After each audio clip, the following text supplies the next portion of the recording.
Ukraine के जंगलों में बहुत सी जादुई ताकतें थीं। एक ऐसा दरख्त था जिसके ऊपर से सोर्स ऑफ लाइफ नाम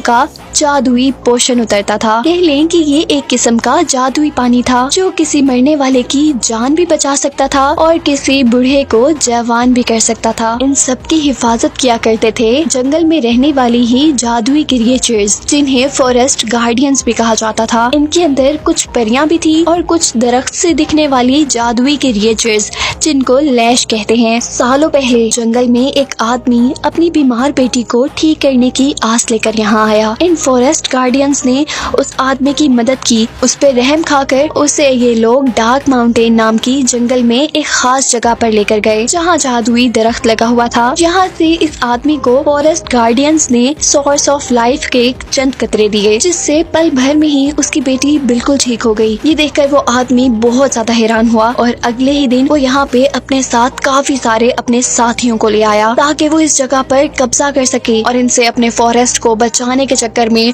फॉरेस्ट गार्डियंस की और इंसानों की एक भयानक जंग छिड़ गई, जिसके नतीजे में फॉरेस्ट गार्डियंस ने इंसानों को तो हरा कर यहाँ से भगा दिया, लेकिन अब ये पूरा जंगल जल चुका था। अपने जंगल का ये हाल देखकर फॉरेस्ट गार्डियंस को बहुत ज्यादा बुरा लगता है। वो इंसानों को अपना दुश्मन मानकर उनका जंगल में आना बैन कर देते हैं और साथ ही अब इन लोगों ने डार्क माउंटेन को भी सील कर दिया है ताकि कोई भी इंसान वहाँ जाकर सोर्स ऑफ लाइफ को हासिल न कर पाए। इस वाक़ये को हजारों साल गुजर जाते हैं और अब हम देख रहे हैं कि मावका नाम की एक परी अपनी सर्दियों की लंबी नींद से जागी है। उसके उठते ही जंगल में जैसी जान आना शुरू हो गई थी, हर तरफ हरियाली फैलना शुरू हो गई थी। यहाँ वो खुशी से अपने पेट को कहती है, चलो सबको जगाते हैं। इस जंगल में मावका जैसी और भी बहुत सी परियां रहती थी। जंगल के जानवरों के साथ ही दरख्त और पौधों की तरह दिखने वाले लैश नाम के जादुई क्रिएचर्स भी। इन सभी के जागने के बाद ये जंगल कुछ ही देर में अच्छी तरह हरा भरा हो गया था। सीन कट होकर अब हमें इसी जंगल के पास एक छोटे से शहर को दिखाया जाता है, जहाँ पर लूकस अपने बैंड के साथ सबको खुश करने के लिए गाना गा रहा था और तभी अपने अंकल की तबीयत की खराबी का सुनकर उसे ये सब कुछ छोड़कर अपने घर जाना पड़ता है, जहाँ डॉक्टर से उसे पता चलता है कि अब उसके अंकल का इलाज शहर में मुमकिन होगा, जिसके लिए लूका के पास इतने पैसे ही नहीं थे। यही हमें पता चलता है कि इन्हीं के गांव में एक लड़की अपने एक काम के सिलसिले में आई हुई थी। वो यहाँ के करीबी जंगल से डार्क माउंटेन से कुछ खास मंगवाना चाहती थी, लेकिन सभी लोग जानते थे कि वो जंगल कितना खतरनाक है, इसीलिए कोई भी उसकी पैसों की लालच देने के बावजूद भी उसके काम के लिए नहीं मानता। पर लूकस, जिसे अपने अंकल के इलाज के लिए पैसे चाहिए थे, उसके पास इस लड़की का काम करने के अलावा पैसे इकट्ठे करने का कोई और रास्ता नहीं था। लड़की लूकस को एक पेज देती है जिसके ऊपर एक पत्ता बना हुआ था। लूकस का काम था ऐसे पत्तों वाले दरख्त का जंगल में जाकर पता लगाना। अब जंगल में हम देखते हैं कि रहम दिल मावका सबका ध्यान रखती है। जैसे अभी उसने एक ट्रैप में फंसी जंगली बिल्ली की जान बचाई थी और उसके जख्मों पे अपने जादू से मरहम भी लगाया था। इसी दौरान मावका को फॉरेस्ट गार्डियन की तरफ से डार्क माउंटेन में आने का पैगाम मिलता है, जहाँ सभी परियां और लैश पहले से ही मौजूद थे।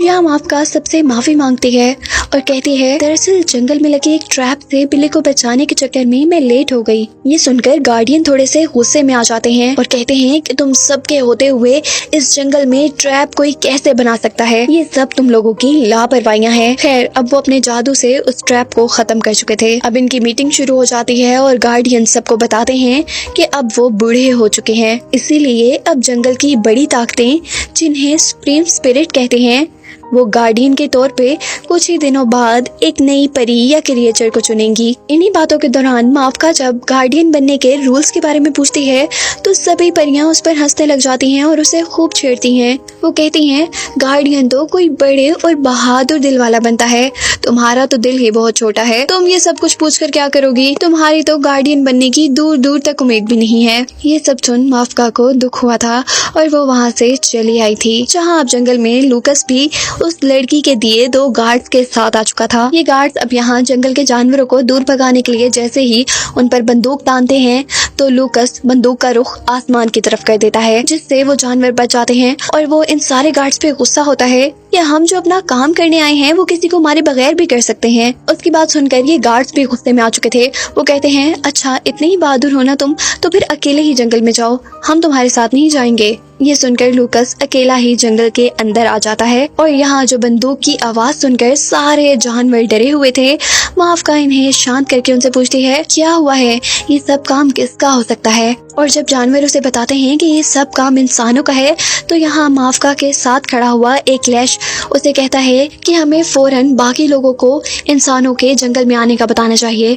पर यहाँ माफका उस लैश को मना करके कहती है नहीं, हम ऐसा नहीं करेंगे। वो सोचती है कि मेरे लिए ये अच्छा मौका हो सकता है सबको बताने का कि मैं कितनी बहादुर हूँ। मैं अभी उस इंसान को सबक सिखाती हूँ। वो अब इस इंसान को मजा सिखाने का सोचकर आगे बढ़ती है। वो डराने तो लूकस को गई थी, पर यहाँ अपने काम से थका हारा बैठा लूकस जो कि अभी बांसुरी बजा रहा था, उसे सुनकर माफका उसे डराने के बजाय उसी से बहुत ज्यादा इम्प्रेस हो जाती है। सिर्फ यही नहीं, उसके फ्लूट की यानी उसकी बांसुरी की वजह से माफका की स्किन भी अब चमक रही थी। इन सब के दौरान लूकस का भी ध्यान उसकी तरफ जाता है और माफका यहाँ होशियारी से उसे डरा देती है, जिससे दूर भागने के चक्कर में लूकस एक पेड़ से टकराकर बेहोश हो गया था। परेशान माफका जल्दी से उसे एक जानवर के ऊपर बिठाकर उसका इलाज करने के लिए उसे कहीं लेकर ही जा रही थी कि अब इसे एक और लैश देख लेता है और वो माफका को वार्न कहता है कि हमें इसे गार्डियन के पास लेकर जाना चाहिए। पर माफका इसे कहती है नहीं नहीं, ये तो एक छोटा सा इंसान है, इसको तो हम दोनों ही संभाल लेंगे। चलते चलते ही लूकस होश में भी आ जाता है और वो अपने यहाँ आने की इन सब को वजह बताता है और कहता है कि मुझसे नहीं डरो, मैं तो मजबूरी में यहाँ आया हूँ, वो भी किसी औरत के कहने पर, क्योंकि मुझे इस काम के बदले पैसे मिलेंगे और उन पैसों से मैं अपने अंकल का इलाज करवा सकूंगा। माफका को उसकी बातों पर एतबार था। वो लूकस से कहती है कि मैं तुम्हें एक बूंद सोर्स ऑफ लाइफ दे सकती हूँ, जिसकी वजह से तुम्हारे अंकल की सारी बीमारियां ठीक हो जाएंगी, लेकिन इसके बदले तुम्हें ये करना होगा कि तुम इस जंगल को छोड़कर चले जाओगे। लूकस ने उसकी बात मान ली थी और अब इससे पहले कि लूकस को यहाँ पर गार्डियन देख लेते, माफका और लैश मिलके लूकस का पूरा हुलिया बदल डालते हैं और उसे भी लैश ही बना देते हैं। इतने में ही यहाँ गार्डियन आ जाते हैं और वो लूकस को बिल्कुल भी पहचान नहीं पाते। वो सभी लोगों को यहाँ से लेकर डार्क माउंटेन में चलने के लिए कहते हैं, जहाँ एक छोटा सा फंक्शन चल रहा था। यहाँ फाइनली लूकस को उस दरख्त का पता चल जाता है जिसे मारा वो बेचारा पूरे जंगल में ढूंढ रहा था, जिस दरख्त को ढूंढने के लिए उस लड़की ने उसे यहाँ भेजा था, जबकि उसके साथ आए गार्ड्स को तो काफी पहले ही परियों ने डराकर उन्हें वापस शहर भेज दिया था, जिन्हें खाली हाथ लौटा देखकर उनकी मालिक यानी लड़की को बहुत ज्यादा गुस्सा आता है। इसी गुस्से के दौरान अचानक एक गार्ड उसके मुंह की तरफ इशारा करता है, क्योंकि उसके मुंह पे बहुत तेजी से झुर्रियां आने लगी थी। ये देखकर परेशानी में वो लड़की यहाँ से चली जाती है और इन झुर्रियों को खत्म करने के लिए वो अपने पास मौजूद सोर्स ऑफ लाइफ की एक आखिरी बूंद लगाती है। और यहाँ हमें इस औरत की सच्चाई पता चलती है कि वो असल में बहुत बुरी है और इस सोर्स ऑफ लाइफ के जरिए ही वो अपने आप को जवान दिखाती है। और अब क्योंकि उसके पास ये सोर्स ऑफ लाइफ खत्म हो गया है, इसीलिए उसने लूकस को काम दिया था कि वो किसी तरह सोर्स ऑफ लाइफ का दरख्त ढूंढकर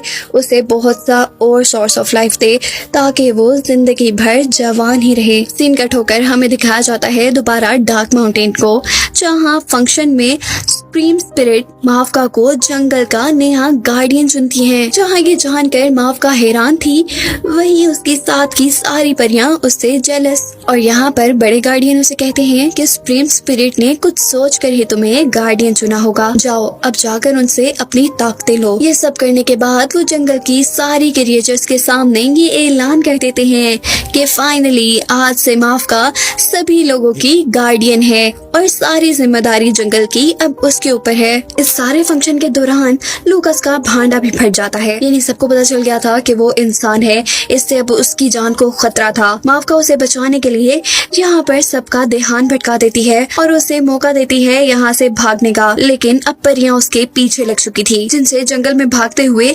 माफका उसे बचाती है और फिर उसे सोर्स ऑफ लाइफ देती है। और इसके बाद वो उसे एक बिल्ली के जरिए जल्द से जल्द सबकी नजरों से बचाकर शहर पे पहुंचा देती है, जहाँ वहाँ आते ही वो अपने अंकल को सोर्स ऑफ लाइफ देकर जवान कर देता है। उनकी सारी बीमारियां अब खत्म हो गई थी। अब वो लड़की जिसे लूकस ने जंगल में जाने का काम दिया था, उसके आदमी लूकस पे पूरी तरह नजर रखे हुए थे। वो जंगल से लाए लूकस के पत्ते को लड़की के पास ले जाते हैं तो ये देखकर लड़की समझ आती है कि लूकस को सोर्स ऑफ लाइफ के दरख्त का पता चल गया है। यह माफका जो अब लूकस को उसकी बांसुरी वापस करने के लिए शहर आई थी, लूकस उसे अपने दोस्तों से मिलवा रहा था। उनसे बातें करते हुए माफका को ये जानकर खुशी होती है कि लूकस लाइफ में कुछ बड़ा करना चाहता है। वो शहर जाकर एक बहुत बड़ा सिंगर बनना चाहता है। अब जैसे ही लूकस माफका के लिए बांसुरी बजाता है तो उसके पूरे जिस्म में से रोशनी निकलना शुरू हो जाती है और ऐसे सबको पता चल जाता है कि वो जंगल की एक परी है। ये देखकर अब उस लड़की को तो जैसे मौका मिल गया था। वो बुरी लड़की जिसने लूकस को जंगल में भेजा था, वो यहाँ पूरे गाँव में गा देती है कि ये परियां असल में अच्छी नहीं होती बल्कि ये शैतान होती हैं और इन्होंने तो मेरे डैड को मारा था। वो सबको इतना भड़का देती है कि सभी लोग अब यहाँ पर माफका को मारने ही वाले थे। इससे पहले कि ये लोग माफका को मार देते या जला देते, यहाँ पर बड़े गार्डियन आकर उसे बचाकर यहाँ से ले जाते हैं और उसे समझाते हैं कि इंसानों पे भरोसा ना करो, वो बिल्कुल भी भरोसे के काबिल नहीं। सभी इंसान एक जैसे होते हैं। लेकिन माफका को लगता था कि नहीं, लूकस ऐसा नहीं है जैसे गार्डियन सोच रहे हैं। एक तरफ तो ये सब कुछ माफका सोच रही थी, जबकि दूसरी तरफ लड़की ने गाँव वालों को हद से ज्यादा भड़का दिया था। वो गाँव वालों से कहती है कि इससे पहले शैतान हमसे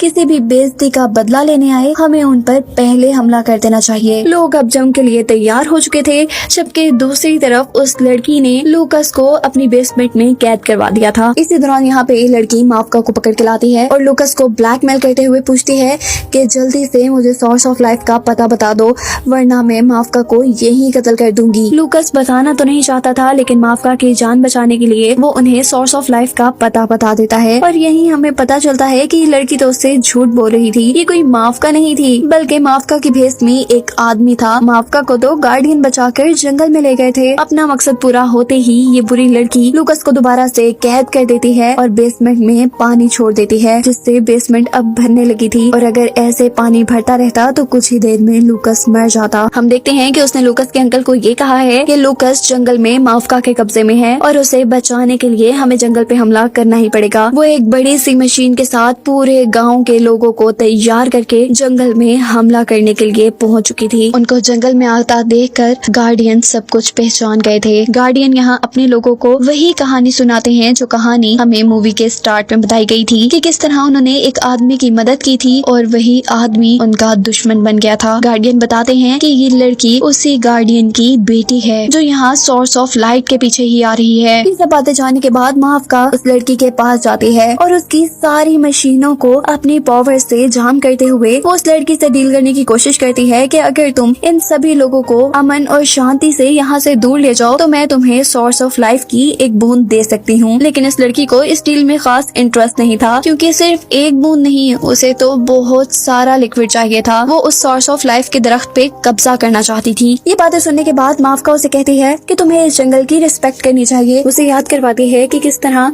उसके डैड यहाँ पे आए थे, कैसे गार्डियंस ने उसकी मदद की और उसी सोर्स ऑफ लाइफ की मदद से वो आज तक जिंदा है। माफका जैसे ही खामोश होती है तो ये लड़की एक उसे सच बताती है कि असल में उस आदमी की कोई बेटी नहीं थी, बल्कि मैंने ही उसे यहाँ भेजा था सोर्स ऑफ लाइफ लेने के लिए। उस सोर्स ऑफ लाइफ ने मुझे आज तक जवान किए रखा है और मैं अब उसकी एक बूंद नहीं चाहती, मैं बल्कि सारे के सारे सोर्स ऑफ लाइफ पर कब्जा करना चाहती हूँ। ये सुनकर माफका को बहुत गुस्सा आता है और वो कहती है कि तुम बहुत बुरी हो, काश तुम भी लूकस जैसी होती। लूकस कितना अच्छा है। इस बात पर वो लड़की एक और झूठ बोल देती है और कहती है तुम लूकस की बात करते हो, अरे उसे तो मैंने ही पैसे देके भेजा था, उसी ने तो मुझे यहाँ का रास्ता बताया है। सुनकर माफका को एक बहुत बड़ा झटका लगा था कि वो एक और धोखा खा गई। यहाँ दिखाया जाता है लूकस को, जो कि यहाँ से निकलने की बहुत कोशिशें कर चुका था, लेकिन यहाँ से निकलने का कोई रास्ता नहीं था और उसे अब लग रहा था कि उसके बचने की कोई उम्मीद नहीं है। तभी उसका डॉग उसे ढूंढते ढूंढते यहाँ तक आ जाता है, जबकि दूसरी तरफ वो बुरी लड़की अब अपनी सारी मशीनों को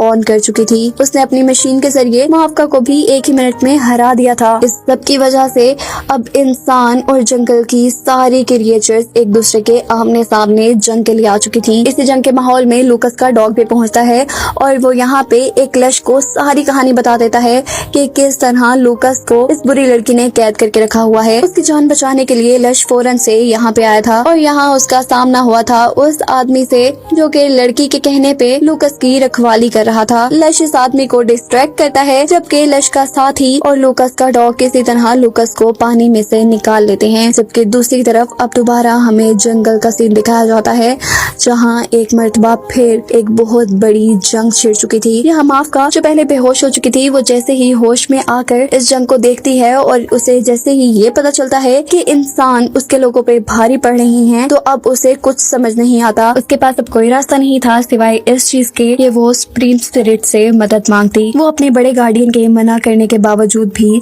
सुप्रीम स्पिरिट के पास चली गई थी। सुप्रीम स्पिरिट उसकी मदद करने को तैयार भी थी, लेकिन इसके बदले उन्होंने उससे भी कुछ मांगा था, और वो ये था कि उसकी मदद करने के बाद, उसके लोगों को बचाने के बाद माफका खुद नहीं बचेगी। ऐसा नहीं है कि वो मर जाएगी, बल्कि वो एक ऐसी दुनिया में चली जाएगी जहाँ वो बस बेहोश ही रहेगी। माफका को कोई परवाह नहीं थी। वो सुप्रीम स्पिरिट से कहती है, जो भी हो आप मुझे बस ये ताकत दे दें। सुप्रीम स्पिरिट के ताकत देते ही वो एक आग की गुड़िया में बदल जाती है। वो अब यहाँ पे एक आग का तूफान ले आती है और सारे इंसान और जानवर उससे डरते हुए गांव की तरफ बढ़ जाते हैं। वो भी गांव की तरफ आती है इस गांव को तबाह करने के लिए। और यहाँ हम देखते हैं कि सारे इंसान और जानवर अब आपस में एक दूसरे को बचाने के लिए एक दूसरे की मदद कर रहे थे। जबकि लूकस के पास जो लश था, वो लश को बताता है कि आग से बना हुआ तूफान और कोई नहीं बल्कि माफका है। लूकस जल्दी से उसे शांत करने के लिए एक बहुत बड़े से परिंदे पे बैठ के उसके पास जाता है, लेकिन माफका तो जैसे उसकी एक नहीं सुन रही थी। तब लश बताता है कि वो शायद अब किसी की सुन नहीं पाएगी। ये सब सुनकर लश को एक आइडिया आता है और वो अपनी बांसुरी उठाकर बांसुरी बजाने लग जाता है। उसके साथ सारे जानवर और इंसान भी गाना गाने लगते हैं। इस सब के करते ही माफका के इर्द गिर्द का तूफान तो शांत हो जाता है, लेकिन माफका की बॉडी ग्रे पड़कर नीचे गिर जाती है। सब ऐसा समझ रहे थे कि जैसे माफका मर गई है। सभी उसे देखकर रो रहे थे और अब हम उसकी रूह को यानी उसकी सोल को एक ऐसी दुनिया में देख रहे थे जिसे नथिंगनेस कहा जाता है। यहाँ स्पिरिट उसे बताते हैं